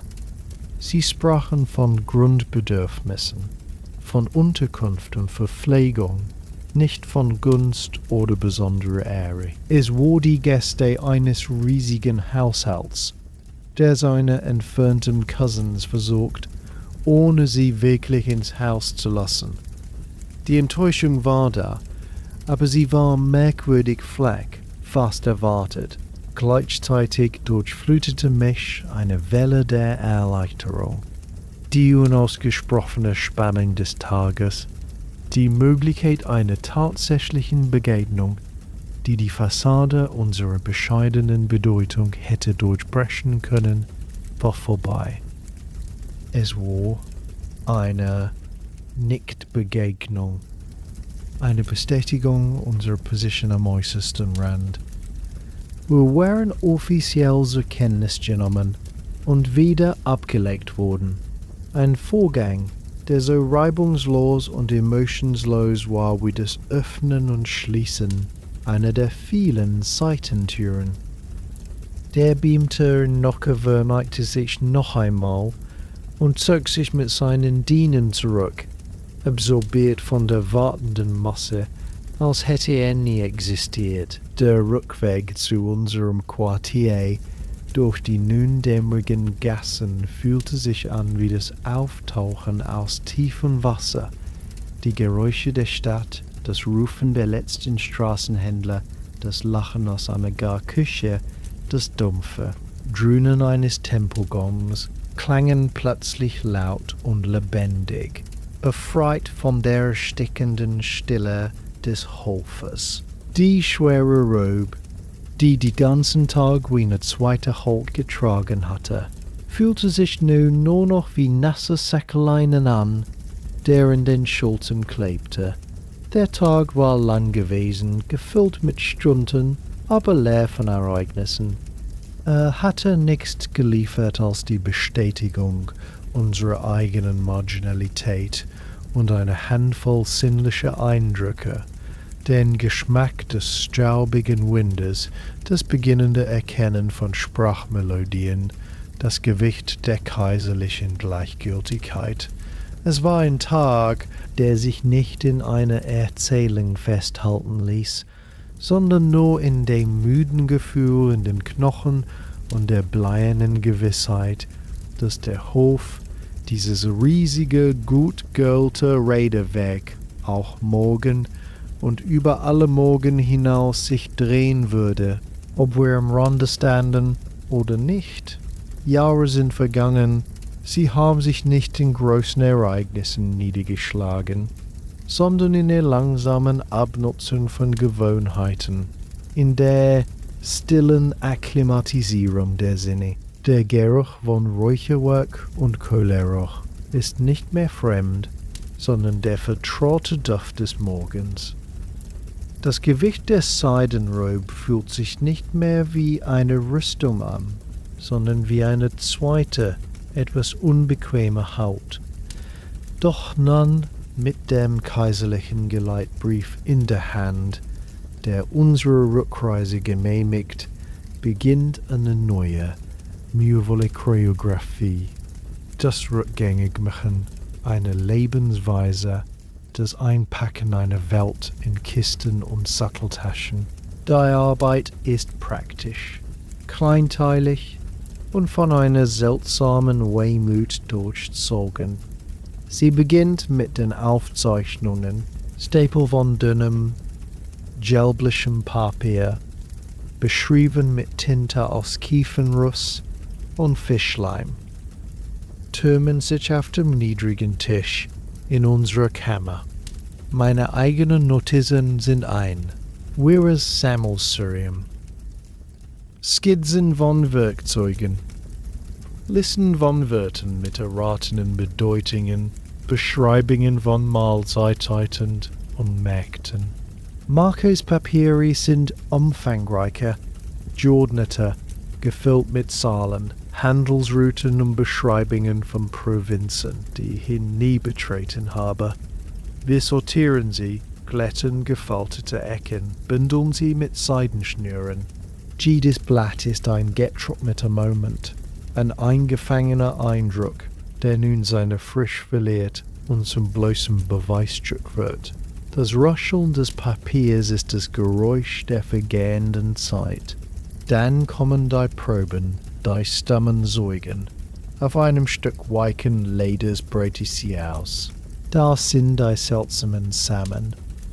Einige flash und geflügelt wie winzige Libellen, andere hart und runzlig wie uralter Stein, jede ein Versprechen auf eine unbekannte Pflanze, ein Geschmack oder ein Heilmittel, das in unseren Böden vielleicht nie keimen wird. Ein Stück Porzellan, ein einfacher, unglasierter Scherben aus einer Werkstatt, kühl und glatt unter den Fingern, sein Bruch eine weiße, scharfe Linie. Er spricht von der Hitze der Öfen, vom Staub des Kaolins, von der geduldigen Hand des Malers. Ein kleines Bündel raher Seid. Die Kokens noch hart und raschelnd, daneben ein Stück gewebten Brockets, in daneben ein Stück gewebten Brockets in den Goldfäden eingearbeitet sind und der das Licht in mattem Gelb reflektiert. Diese Dinge sind wertvoll und wertlos zugleich. Ihr wahrer Wert liegt nicht in ihrem Material, sondern in den unsichtbaren Geschichten, die sie tragen, von Seidenropen und Maulbeerbäumen, von geschmeidigen Kinderhänden und den monotonen Rhythmen der Webstühle. Das faltende Kleidung ist ein Akt der Abschiednahme. Die indigoblaue Robe, jetzt in den Ellbogen abgenutzt und in den Säumen ausgefranst, legt ich sorgfältig zusammen. Ihr Stoff ist weicher geworden, hat sich den Bewegungen meines Körpers angepasst. Ich falte und falte sie wieder, als suche ich nach der perfekten Form, um sie in die Truhe zu bannen, wo sie zu einem bloßen Andenken schrumpfen wird. Die gefütterten Wintermäntel aus Filz, die uns durch die Bergpässe getragen haben, riechen noch immer nach kalten Nächten und Rauch. Jedes Stück ist ein vertrauter Gefährte, der nun zurückgelassen oder in eine ungewisse Zukunft mitgenommen wird. Die Vorfreude vertrauter Stoffe, auf grobi Wolle und leinenes Tuch, vermischt sich mit einem fast körperlichen Bedauern, diese zweite Halt ablegen zu müssen, die mich so lange beschützt und gekennzeichnet hat. Durch den offenen Türmen beobachte ich Marco in seinem Raum. Er sitzt an seinem Tisch, den Kopf in die Hand gestützt, und geht seine Notizen noch einmal durch. Sein Gesicht, das die Jahre hier gezeichnet und gleichzeitig verschlossen haben, ist eine Maske konzentrierter Anstrengung.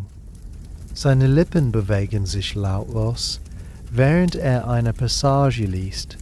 Seine Finger fahren über eine Karte.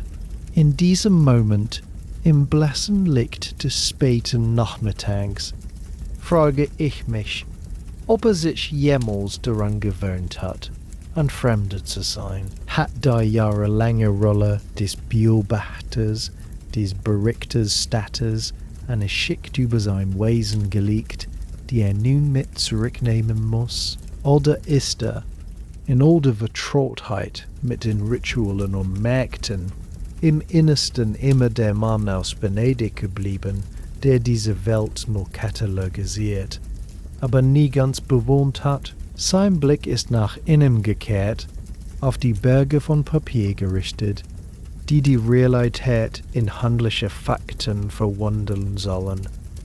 Vielleicht ist das Packen für ihn einfacher. Er packt keine Erinnerungen ein, sondern Belege.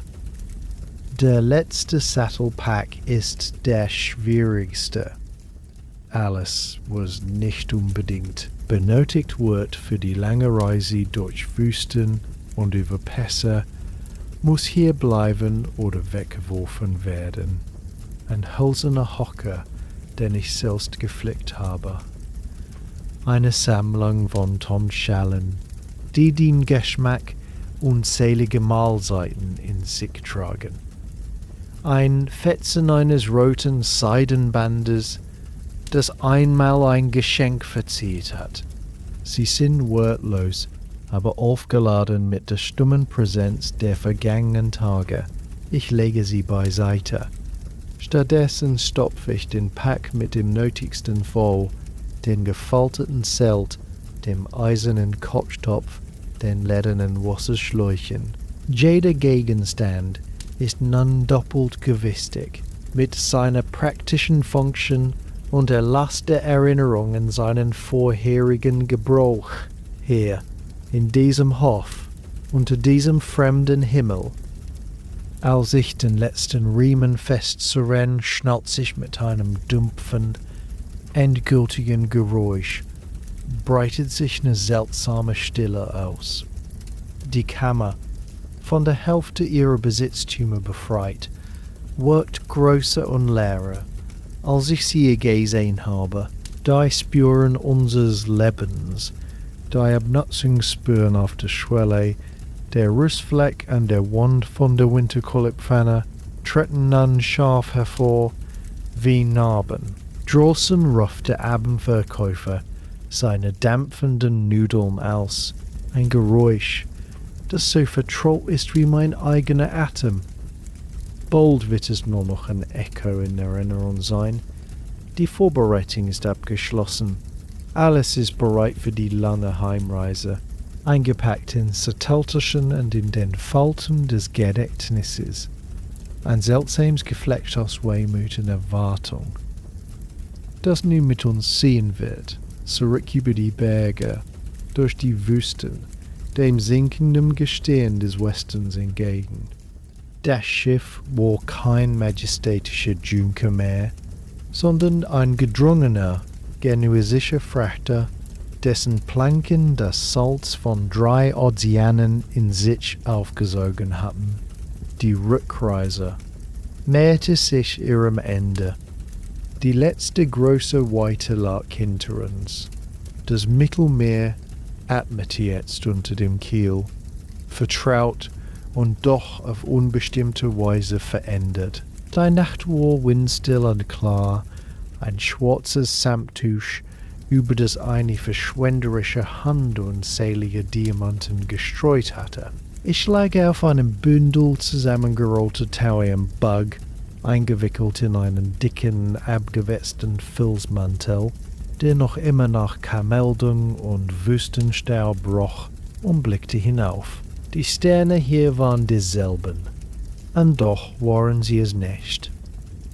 In der Wüste Gobi auf dem flachen Dach keiner Karawanserei hatten sie wie eisige Nadeln gestochen, grell und unerbittlich in der völligen trockenen Schwärze.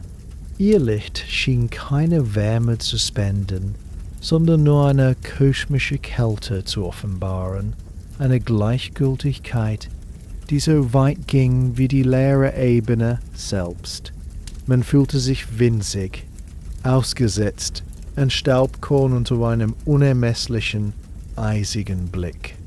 In den Bergen Persiens, zwischen schneebedecktem Gipfel, waren sie hingegen zu einem gedämpften, verschwommenen Glimmen geworden, eingehaucht vom dünnen Höhennebel, manchmal ganz vom schnellen Vorbeiziehen einer Wolke verschluckt. Sie waren Begleiter gewesen, flackernde Wegzeichen. Für einsame Hirten wende eine Offenbarung als ein Teil der rauen, erhabenen Landschaft. Hier auf dem sanft schaukelnden Deck umgeben vom weichen, salzigenden Deck umgeben vom weichen, salzigenden Deck umgeben vom weichen, salzigenden Deck umgeben vom weichen, salzigenden Deck umgeben vom weichen, salzigen Deck umgeben vom weichen, salzigen Deck umgeben. Sie waren vertraut, die Konstellation, nach denen ich als Junger auf den Decken Venedigs gesucht hatte. Der große Wagen, Cassiopeia, der helle Stier, doch ihre Vertrautheit war trügerisch. Sie schienen weiter entfernt, ruhiger, als hätten sie die Geschichten, die ich unter ihnen erlebt hatte, in sich aufgenommen und schwiegen nun darüber. Ihr Licht fiel nicht mehr scharf, sondern wurde vom feinen Dunst der Meeresluft gebrochen, zu einem sanften, flüssigen Silber gemildert, das sich auf den kleinen, trägen Wellenkremmen spiegelte. Der Himmel hier war kein Dach und keine Wand, sondern eine gewölbte Kuppel, die sich über eine bekannte heimische Weite spannte. Die Sterne schienen zuzuhören, nicht nur zu beobachten. Die Bewegung des Schiffes war eine monoton, tröstliche Wiege. Ein sanftes, knarrendes Stöhnen ging durch das Holz, ein rhythmisches Ächzen der Spanten, das mit dem Plätschern des Kielwassers verschmolz. Es war das Geräusch von Heimkehr, von langsamer, beharrlicher Annäherung. Der salzige Geschmack in der Luft war nicht der beißende Dunst der asiatischen Häfen vermischt mit dem Rauch von exotischen Gewürzen, sondern eine reine, einfache Salzigkeit, die auf den Lippen klebte und an die Kindheit an den Lagunen erinnerte. Jeder Atemzug schien die Fremde ausschürvisch, waschen sie durch etwas Ursprüngliches, Eigenes zu ersetzen. In dieser schwebenden Stille, zwischen dem knarrenden Holz und dem flüsternden Meer, lösten sich die vergangenen Holz und dem flüsternden Meer, lösten sich die vergangenen Jahre nicht in einer geordneten Abfolge auf. Es gab keine großen Abenteuer, die sich wie Banner entrollten, keine dramatischen Begegnungen mit Herrschern oder Bestien. Stattdessen vermischten sie sich zu einem sanften, ungeordneten Strom von Bildern, einem Kaleidoskop alltäglicher Momente, die nun, befreit von ihrer ursprünglichen Dringlichkeit, eine eigene, wehmütige Schönheit entfalteten. Ich sah nicht den großen Kahn auf seinem Thron, sondern das flackernde Licht einer einzelnen Öllampe in der Garküche wie es sich im dampfenden Spiegel der Nudelbrühe spiegelte. Ich spürte nicht das Gewicht einer goldenen Gab, sondern das kratzige Gefühl der groben Seife am kalten Morgen und den genauesten, trockene Finger dies Jungen, die winzige Perle auffädelte. Der Geruch war nicht der üppige Sandelholzrauch des Palastes, sondern der beißende, mineralische Duft des nassen Tons in der Werkstatt und der süß-saure Dunst der vergorenen Stutenmilchen in der Ledersleuche. Ich hörte nicht die Fanfaren einer Audienz, sondern das leise, rhythmische Klackern des Abakus des alten Gelehrten, das gedämpfte Tuscheln im steinernen Hof und das befriedigende Klatschen des Nudelteigs auf das Holzbrett. Es waren diese kleinen sinnlichen Fragmente, die nun die Essenz der Jahre ausmachten. Die verwirrende Wärme der gewürzten Joghurtschale, das Gefühl des staubtrockenen Windy, die durch den Kaiserhof streichen, das Muster des Schattens eines geschnitzten Fensters auf glatten Steinplatten, die Stampfmüdigkeit nach einem ganzen Tag des bewegungslosen Wartens, die überraschende Elastizität eines gedämpften Brettchens. Diese Momente hatten keine historische Bedeutung, aber sie besaßen die, und doch den hatten keine historische Bedeutung. Sie waren die eigentliche Substanz der Reise, das unsichtbare Gewebe, in das die großen Namen und Ereignisse nur wie bunte Fäden eingewebt waren. Die Müdigkeit, eine sanfte, vom Meer eingelullte Schwer, überkam mich. Die Sterne oben schienen zu schwimmen, sich mit den spiegelnden Liften auf dem Wasser zu vermengen. Das leise Knarren des Schiffes wurde zum Herzschlag der Nacht.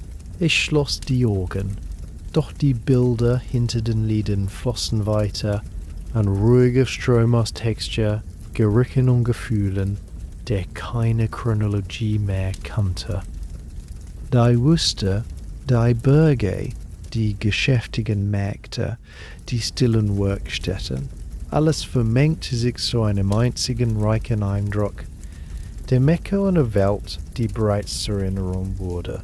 Eingewickelt in den Mantel, das Kinn auf der groben Wolle, schlief ich auf den Deck ein. Die Kälte der Nachtluft kürzte meine Wangen, aber die Wärme der Erinnerungen hielt sie in Schach. Irgendwann, in die Tiefe der Nacht, musste sich das Schiff leicht gedreht haben, oder die Erde unter dem Meer hatte ihre unsichtbare Reise fortgesetzt. Denn als ich halb im Schlaf, halb im Wachen die Augenspalt öffnete, hatte sich das Muster der Sterne verschoben. Der große Wagen hing nun tiefer, sein Deichselzeug zeigte auf einen anderen Horizont. Sie standen unter einem anderen Winkel dieses selben vertrauten Lichter. Sie beleuchteten nicht mehr das Dach der Welt, sondern den Weg nach Hause, und in der sanften, schaukelnden Dunkelheit, begleitet vom Atem des Meeres und dem Knarren des Holzes, schien diese langsam stetige Wanderung am Himmel die einzig angemessene Begleitung für die stille Revolution in meinem eigenen Inneren. Die Wärme war das Erste, was mich enthüllte. Eine dichte, trockene Wärme, die von den glühenden Holzscheiten im offenen Kaminalskin und die feuchte Kälte der venezianischen Nacht draußen wie eine unsichtbare Mauer abhielt. Sie drang durch die grobe Lolle meines Wams, ein vertrautes, fast vergessenes Gefühl auf der Haut, nach Jahren Seide und des gesteppten Baumwollstoffs. Ich saß in einer hohen, lederbezogenen Armlehne, die Hände eine dickbauchige Terrakotta-Schale geklammert, aus der würzige, tannenreiche Geruch eines toskanischen Weines aufstieg. Der Geschmack auf meiner Zunge war gewohnt, fast gewöhnlich, ein Echo von Hügeln mit Reben, die ich nie gesehen hatte, aber dessen Vertrautheit ein Fundament in der sich drehenden Welt.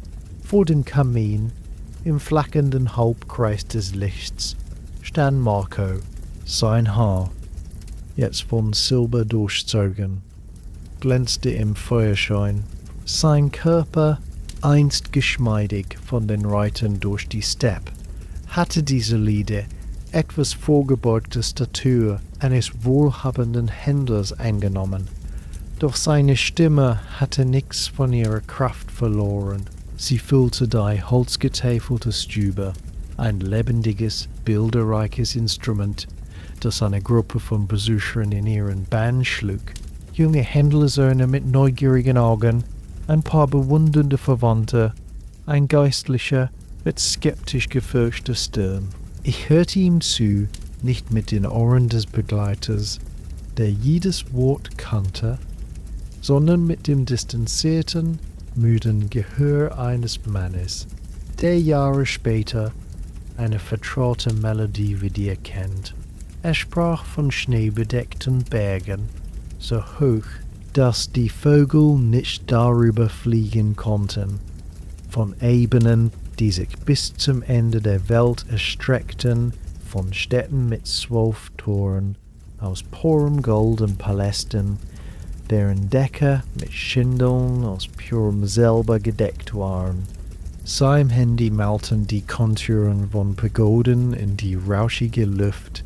Seine Augen blitzten, als er von den Schätzen des großen Khans erzählte, von Smaragden so groß wie Taubeneier, vom Flüssen, in deren Bett man Diamanten finden konnte. Die Geschichten waren glatt poliert, zu funkelnden Jewelen geschliffen. Von der langen Wiederholung und dem Begehren seines Publikums geformt. Sie waren Abenteuer, klar und hell wie das Feuer, das sie beleuchtete. Mein Blick schweifte von seinem lebhaften Gesicht, glitt über die reglosen Gesichter der Zuhörer, die im Tanz der Schatten gespannt lauschten, und wanderte dann zum Bücherregal an der gegenüberliegenden Wand zwischen ledergebundenen Folienten und einem astrolabischen Instrument stand ein kleines, unscheinbares Objekt. Es war ein Lackkästchen, nicht größer als meine beiden Hände, das sie vor vielen Jahren selbst eingepackt hatte. Seine Oberfläche war nicht mit Gold oder Perlmutt verziert, sondern von einem einfachen, tiefen Schwarz, das das Feuerlicht in sich zu verschlacken schien, nur um es als einen weichen, öligen Schimmer wiederzugeben. Ein winziger, fast unsichtbarer Riss zog sich über den Deckel, eine bleibende Erinnerung an einen Sturz in den Carpet. In diesem Kästchen lagen keine Smaragde. Es enthielt ein paar der seltsamen, geflügelten Samen, die nun stabtrocken und hohl klapperten der Porzellanscherben und das Bündel roher Seidenkockens. Stumme und prätentiöse Zeugen, während Marcos Stimme von goldenen Giffeld und schimmernden Palästen erzählte, erinnerte mich das stille Schwarz des Lackkästchens an andere Dinge, an den beißenden Geruch des nassen Tons in der Werkstatt, nicht an die Pfand von Sandelholz, an das kratzige Gefühl der groben Seif am kalten Morgen, nicht an die Weichheit vom Brokat, an das monoton, geduldige Klacken des Abakus, nicht an den Klang von Hofmusik. Es erinnerte mich an die überwältigende, ermüdigende Alltäglichkeit des Fremdseins, an die Millionen unsichtbarer Handgriffe, die die Pracht erst ermöglichten, an das schwere, leere Warten in den steinernen Höfen. Es gab keine Spannung in mir, keine Anklage. Die Jahre hatten die scharfen Kanten der Wahrnehmung abgeschliffen. Stattdessen breitete sich eine sanfte, müde Reflexion aus, so warm und träge wie die Wärme des Feuers, war es in der Lüge, was erzählte. Die Berge waren sicherlich schneebedeckt gewesen, die Paläste gewaltig. Die Essenz, die übertriebene Größe, war vielleicht nicht falsch, nur eine andere Art der Verdichtung. Oder lag die Wahrheit vielleicht in der Unmöglichkeit der Vermittlung selbst? Wie hätte er von der seltsamen, gewöhnlichen Wahrheit erzählen können? Von dem Geschmack der gedämpften, Nudel von der sozialen Geometrie, einer Verbeugung von der stillen Verzweiflung, die in der winzigen, verkrüppelten Eleganz eines Seidenschuhs lag? Diese Dinge besaßen keine dramatische Form. Sie widerstanden der Erzählung. Sie waren das unsichtbare Gewebe, und Marco webte stattdessen mit den goldenen und silbernen Fäden, die das Auge fesselten. Sein Stimme verschwamm dann mit dem Nisten und Prasseln des Feuers, ein kontinuierlicher Strom von Wunden, der sich mit dem Geräusch der verbrennenden Eiche vermengte. Die Gesichter der Zuhörer waren weiche, gläubige Masken im flackenden Licht. Ich schloss die Augen. Die Bilder, die jetzt kamen, waren nicht die seine Geschichten. Es war das Gefühl des staubtrockenen Windes im Kaiserhof, das spezifische Gewicht der Porzellantasse in meiner Hand, der flüchtige, verwirrte Blick des beamten Enocher, die überraschende Kühle des Joe-Hirts an einem kalten Tag, eine ungeordnete, sinnliche Flut, die keine Moral und keine Pointe besaß, nur die stille, unbeirrbare Tatsache ihres Gewessenseins. War es also eine Lüge, oder war es nur die einzig mögliche Sprache für das Unsagbare? Vielleicht waren beide. Die glitzernde Erzählung und die stumme Erinnerung im Lackkästchen, nur verschiedene Wege, mit derselben unmöglichen Wahrheit umzugehen. Deine verwandelte sie in eine während des Straunens, die andere bewahrte sie als privates, unkommunisierbares Echo. Das Feuer knisterte, ein Scheit brach mit einem weichen Seufzer auseinander und sandte einen Funkenregen in den Schornstein. Die Wärme auf meinem Gesicht war vollkommen einschließend. Marcos Stimme war nun nur noch ein melodisches Grundrauschen, ein Teil der behaglichen Atmosphäre des Raumes. Die Frage, die sich gestellt hatte, löste sich auf. Nicht in einer Antwort, sondern in der einfachen, tröstlichen Gewissheit der Gegenwart, der Wärme des Feuers, dem Geschmack des Weines, dem Gewicht der vertrauten Wolle auf der Haut. Alles andere, die Berg, die Paläste, die seltsamen, wahren Dinge, zog sich in eine weiche, verschwommene Ferne zurück, eingehüllt in das Knistern der Flammen und die einlullende Dunkelheit hinter meinen geschlossenen Lidern. Die Geschichte, sowohl die erzählte als auch die unerzählte, löste sich auf in Stille und Wärme.